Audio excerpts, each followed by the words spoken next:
శ్రీకాళహస్తిలో కొత్తగా counter open చేశారు. ఇది రాహుకేతు పూజ కోసం అని. ఆ కౌంటర్ కోసం వెళ్ళే దారిలో ఇలాంటి ఒక దొంగ బ్యాచ్ ఉంది. భక్తులకు ఏదో సలహాలు, వెళ్ళే దారి, గుడికి చేసే పూజలు అని అడ్రస్ చెప్పుకుంటూ మీకు ఇక్కడ పక్కన సీతారామ టెంపుల్ కాడ 2 కొబ్బరికాయలు కొట్టాలి, ఒక పసుపు కొమ్ము, పిలిగన్నులకు పసుపు కొమ్ములు అమ్ముతా అని చెప్పి ఫస్ట్ 100 రూపాయలు అని చెప్తారు. తర్వాతకి 200 రూపాయలు అని చెప్పేసి డబ్బులు దౌర్జన్యంగా వసూలు చేస్తారు.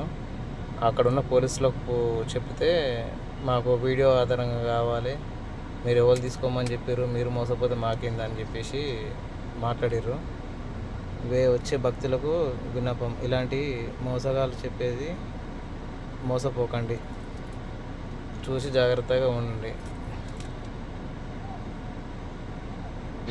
వీలైతే వాళ్ళని పోలీసు వాళ్ళకి కానీ ప్లస్ ఈఓ గారికి కానీ చెప్పవలసిందిగా కోరుచున్నాను. ఇది తీస్తానికి నన్ను బెదిరించారు వాళ్ళు, అందుకనే ఈ వీడియో కారులో ఉండి తీశాను.